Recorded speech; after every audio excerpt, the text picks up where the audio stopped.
Hi there, I'm Chris from Run with Benny, and ever since my first review of the Evo SL Woven, where I compared it to the original Evo SL, I have had lots of questions about specifics of the shoe, especially when they're compared to each other.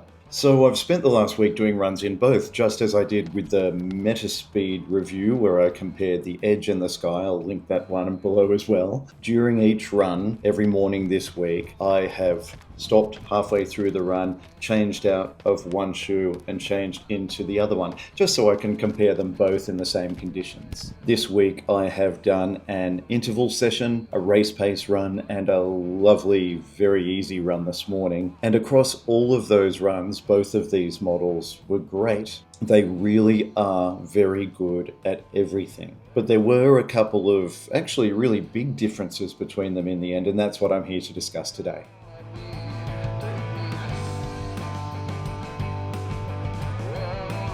Let's start by running through the stats from both of these shoes. Weight-wise, on my kitchen scales, the original Evo SLs come in at 233 grams, and the Wovens a tiny bit heavier at 240 grams, both in my size, US 9.5. Both models have a 7mm drop from 39mm at the back to 32mm at the front. Also on both models, as we've discussed in the past and as many people have mentioned, the laces are terrible quality and too short. Although I must say, now that these shoes have stretched a bit, they've both done over 100 kilometers, it is becoming a little bit easier to lace them up in a runner's knot. And the tongue on both models has just enough padding. It's very comfortable. And on both models, the tongue is a tiny bit too short. It could do with a bit of extra length just for when you use those top lace loops. Padding around the heel cup of both shoes is absolutely lovely. It's not too much, it's not too little, it's just perfect. And of course, the midsole on both shoes is made up of the delightful Light Strike Pro foam, the elite Adidas racing foam. And I think that's what really has made these shoes such a roaring success, apart from, of course, the fact that they are so incredibly good looking. Underneath both shoes, we have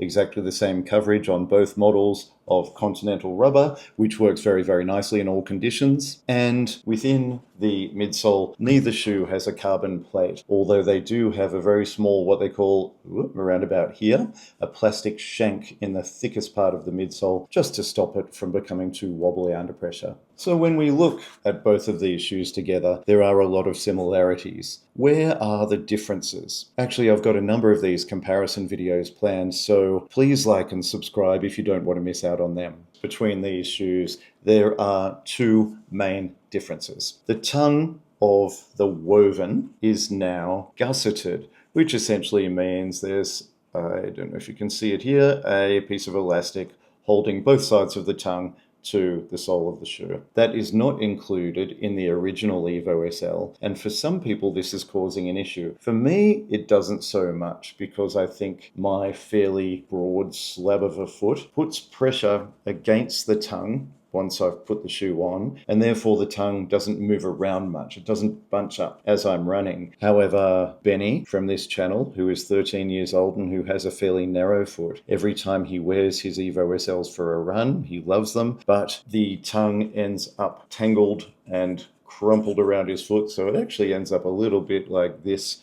rather than nice and flat and smooth across his foot. So the gusseted tongue of the Evo SL Woven is a very welcome addition. The bigger and much more obvious change is the material of the upper, where the original had a fairly traditional, very highly breathable upper. The Woven's upper, after which I guess it's been named, it's thinner, a little bit stretchier, it's smoother, it's not as breathable, and therefore the shoe runs a little bit warmer. And I'll talk more about this in a minute. Also, the Woven, while it is certainly not waterproof, it is a lot more water resistant than the original Evo SL. Check out this little test I did when I did my original review in Kyoto. The one big difference I have discovered with the new upper is that water is much more likely to run off it as opposed to this one. Just check this out, I hope you can see. When I pour water onto the original Evo SL, it soaks straight in. It doesn't disappear. It doesn't run off the toe. When I pour water onto the Evo SL Woven,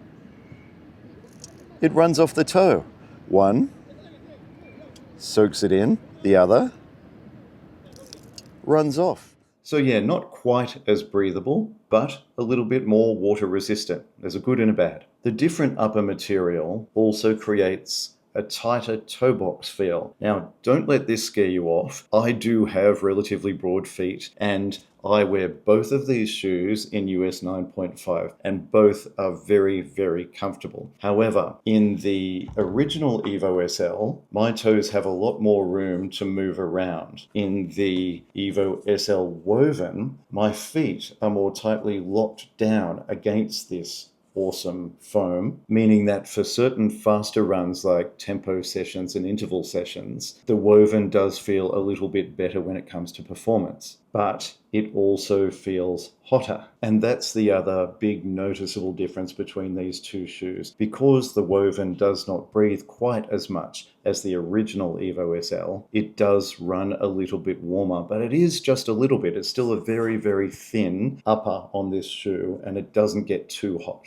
It's not a terrible steamy kind of a heat, you know, when you get those very waterproof trainers and you go for a run in them and you feel like your foot's in a sauna. That is not the way these feel. They are just a little bit warmer. So when I went out for a run this morning, it was fairly mild. It was maybe 14 degrees Celsius. I was wearing the Wovens to start off for about 5 or 6 kilometers. My feet were a little bit warm, came back, took them off, popped on the original Evo SLs, and suddenly my feet felt noticeably cooler. I could feel the air coming through the shoe and cooling down my feet. And this is the weird thing about these two shoes. One is not better than the other. They are simply different. Usually when you get a new model of a shoe come out, it's better. In this case, not necessarily better, just different. So how do we decide which one to buy, or if we own both of them, which one to take for a run in the morning? Here's what I'm thinking. This is my summer Evo. This is my winter Evo.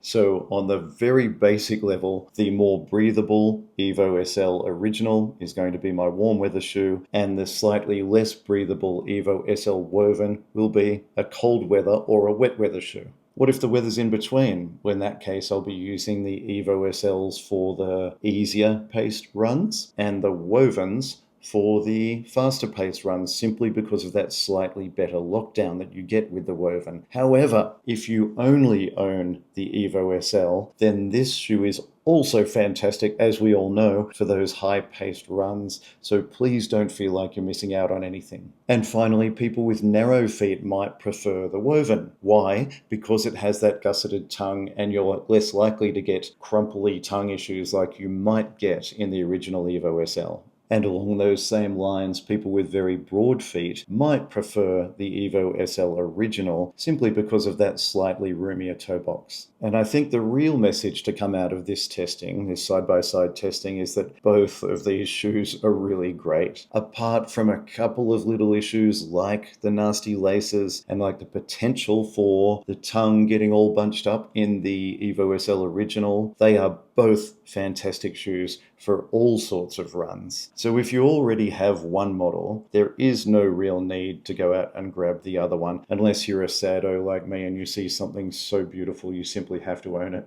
Whichever one of these shoes you buy, you will not be disappointed. And if you have both, then you do have two different shoes that you can use in different situations. I hope that helps. And if you've got anything out of this video, please do like and subscribe, because there are lots more coming and I wouldn't want you to miss out. Please also feel free to share your experiences below. To all those people who have been commenting so far on other videos, I'm learning a lot from what it is you're saying, so please do feel free to head down below and tell me what you think about your experiences in these shoes. And until next week, may your feet remain cool and comfy. I will see you then.